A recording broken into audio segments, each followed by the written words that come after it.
Étant dans un haut lieu de spiritualité, je voudrais d'abord remercier son éminence, Simon Kibangu Kiangani, de me laisser la parole aujourd'hui. Voilà, donc je vais vous parler de la prophétie de Simon Kibangu que j'ai découverte en 2012 et qui m'a beaucoup touché. Alors j'ai fait un texte, je vais vous le lire intégralement aujourd'hui.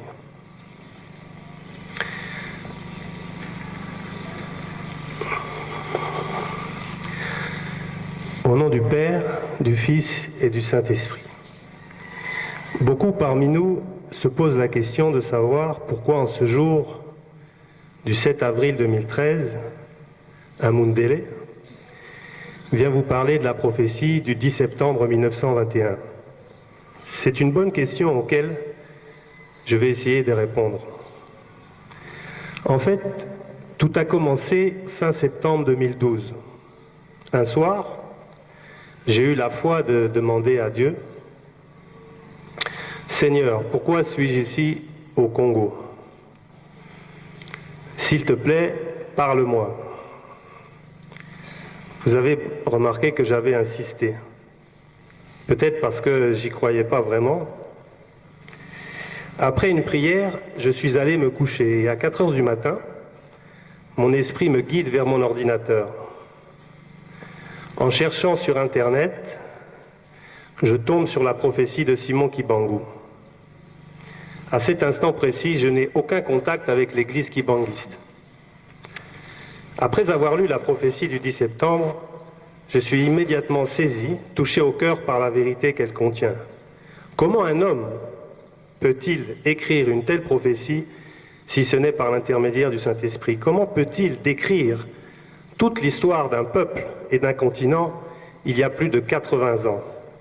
Comment peut-il prédire les désordres intérieurs et politiques qu'un peuple va subir dans le siècle à venir? Qui pouvait prédire la Seconde Guerre mondiale en 1921? Personne. Oui, sauf Simon Kibangu. Il n'a pas seulement parlé pour le peuple Congo, mais pour toute l'Afrique. J'ai été tellement touché ce matin que j'ai appelé un journaliste pour lui demander s'il croyait en Dieu. Je lui ai posé la question 2 fois. Il m'a dit oui. Alors, je lui ai envoyé la prophétie de Simon Kibangu. Sa réaction fut directe et spontanée, à tel point qu'il a publié intégralement la prophétie dans son journal. Le lendemain, nombre d'intellectuels, de professeurs, de notables l'ont appelé, tous saisis par cette grande vérité qui ressort de la terre et qui parlait à leur cœur aujourd'hui. 2 jours après, j'ai appelé un de nos grands leaders politiques du moment. Sachant qu'il était très occupé par l'actualité, j'ai senti que je devais moi-même lui apporter la prophétie en main propre. Ce qui fut fait, et au moment de lui remettre, je lui ai précisé ceci.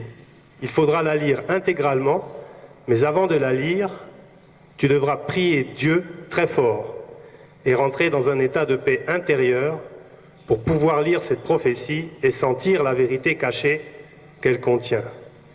Bien qu'il ne soit pas kibanguiste, à la lumière de la prophétie, il a réécrit tout son discours la nuit même, sans oublier bien sûr de rendre hommage à Simon Kibangu. Force est de constater que la profondeur de cette prophétie est telle qu'elle touche tout le monde, étudiants, étudiantes, intellectuels, politiciens, travailleurs, mamans, je dis bien tout le monde. Tous ceux qui lisent cette prophétie se font transporter par elle et la vérité divine qu'elle porte. Mais de quoi vous parle-t-elle cette prophétie? Si je devais la résumer en quelques mots, c'est le passé, le présent, le futur du peuple Congo. Ce n'est pas seulement l'histoire d'un peuple, c'est aussi et surtout un message adressé au cœur de chaque Africain. C'est à la fois un message personnel pour celui qui cherche, mais aussi un message aux élites africaines, ainsi qu'à la communauté internationale. Cette prophétie contient aussi la clé d'un nouveau mode d'association et de gestion d'un peuple de Dieu, où le politique, le spirituel et le scientifique ne font qu'un. En effet, il est illusoire de tout miser sur un bien-être scientifique si le matériel, si le spirituel n'a plus aucun espace. ou encore de mettre en place une politique qui au final finit par bafouer les lois de base telles que voulues par Dieu lui-même. Lorsque le prophète Simon Kibangu dit « La génération du Congo perdra tout, elle sera embrouillée par des enseignements et des principes moraux pervers venus du monde occidental », le message est clair. Ne vous laissez pas aveugler par le mirage venu d'ailleurs au risque de payer le prix fort. Aujourd'hui, dans le monde occidental civilisé, savez-vous que des hommes et des femmes meurent parce qu'ils mangent trop? Savez-vous que dans les pays industrialisés, dans les pays dits développés, il y a de plus en plus de jeunes et d'adultes qui préfèrent se donner la mort? Savez-vous que des élevages par millions ont été brûlés dû à l'apparition d'une nouvelle maladie bovine? Ce sont des signes qui ne trompent pas. Est-ce le modèle que vous voulez copier? Bien sûr que tout n'est pas mauvais, et ce serait vous mentir que de vous dépeindre un tableau négatif du pays de mes frères. Mais malheureusement, le monde occidental prend conscience trop tardivement des effets pervers lorsque le scientifique a été trop longtemps au service du capitalisme. Une chose est certaine, tout n'est pas copié à la lettre. Ceci doit faire appel au discernement, à l'observation attentive et juste d'une civilisation. Le peuple Congo a l'occasion unique de pouvoir créer un modèle, une nouvelle cité où le divin n'est pas séparable du scientifique ni du politique. Misez tout sur l'un, le politique. Dans tous les cas, vous tomberez en enfer, un enfer bien réel, ici et maintenant, sur notre terre. Avez-vous conscience que le Congo est une des nations les plus riches au monde en termes de ressources naturelles? Savez-vous que nous avons sous nos pieds or, diamant, pétrole, cuivre, cobalt, autres métaux rares dans des quantités inestimables? Une richesse qui dépasse celle de l'Europe et des États-Unis réunis. Congolais, Congolaises, si vous en avez conscience, qu'en avez-vous fait? Qu'en faites-vous aujourd'hui? Dieu vous demande de creuser, au lieu de le faire en vous querellant, vous donnez la pioche à des voisins qui ensuite s'en servent d'armes contre vous. Savez-vous pourquoi vous donnez cette pioche aveuglément? Parce que vous n'êtes pas dans le Kintwadi, l'union, l'unité autour de valeurs communes qui forment la communauté. Le Kintwadi n'est pas l'affaire d'une tribu, mais l'affaire de toutes. Le Kintwadi n'est pas l'affaire des hommes uniquement, mais des hommes et des femmes ensemble. L'ego démesuré de certains leaders nationaux et provinciaux actuels, ainsi que leur soif d'argent et de pouvoir, leur interdit l'accès à cette unité. L'explication est simple. Ces leaders-là sont prisonniers de leur nature inférieure. Mais soyez patients. Cette unité fait son chemin. Elle travaille petit à petit. Elle grandit dans le cœur des hommes et des femmes sincères jusqu'au jour où le peuple Congo ne fera qu'un derrière le leader de son choix. Kassaïens, Katangais, Kinois, Kivussiens, Orientaux, Équatoriens, Maniema, Bas-Congolais, Bandundusiens, n'oubliez jamais ceci. Seuls, vous n'êtes rien. Unis, vous êtes le géant de l'Afrique. Oui, un géant. Le plus grand éléphant d'Afrique. Simplement cet éléphant dort et se remet de ses mots. Certains de vos leaders vont vous tromper en vous parlant de séparatisme. Ces leaders-là n'ont rien compris.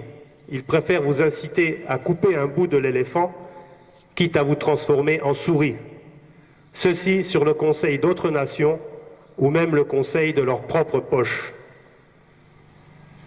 Voulez-vous être souris pour un jour vous faire écraser par une chèvre?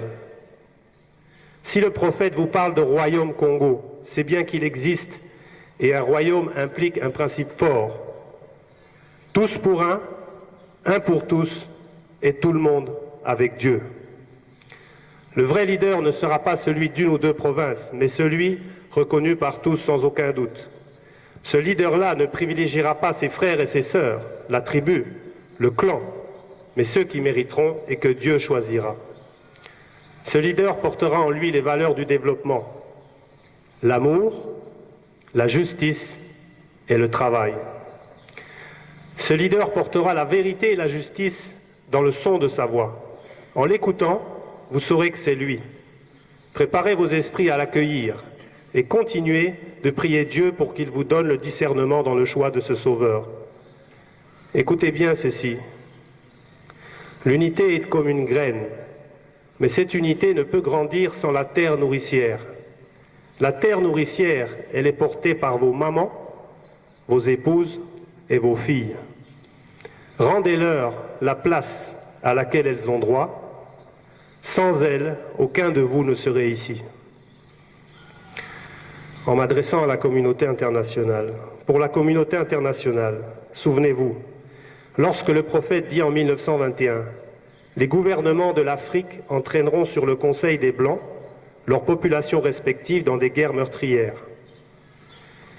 N'est-ce pas ce que nous vivons aujourd'hui? Depuis les années d'indépendance, quel est le pays d'Afrique qui n'a eu aucune guerre? Il y a 20 ans, nous, la communauté internationale, avons insisté pour que le Congo accueille quantité de réfugiés. Quel est le résultat aujourd'hui?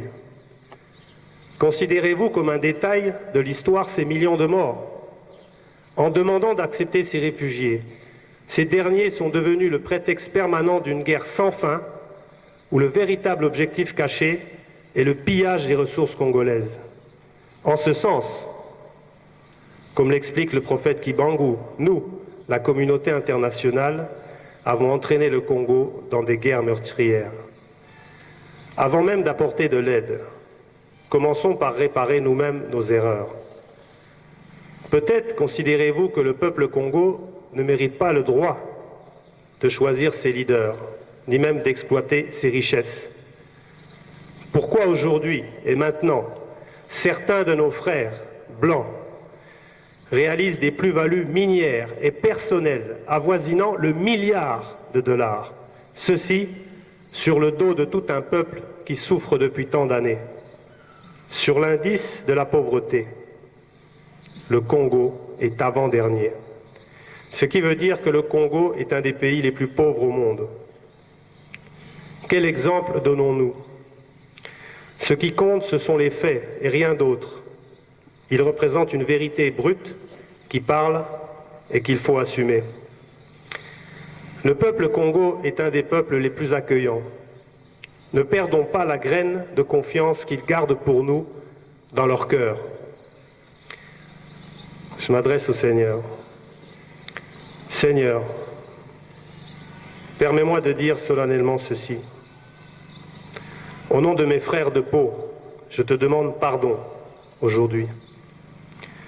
M'adressant aux Africains, au nom du cœur de l'Afrique et de la fraternité universelle, je rappelle à tous que sous la peau, quelle que soit sa couleur, le sang est rouge. Ceci depuis que Dieu a créé l'homme sur terre. Je m'adresse à tous. Pour vous tous qui écoutez ce message, n'oubliez jamais que l'Afrique est l'âme du monde et que Dieu a créé l'homme sur les terres africaines.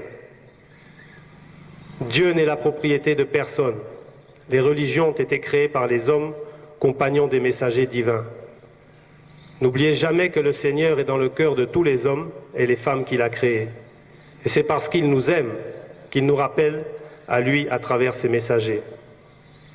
Dieu est présent parmi son peuple qui observe ses commandements. Ici et maintenant, il n'attend que nous, que vous, et tous ceux qui veulent bien aider le Congo et l'Afrique avec amour et sincérité.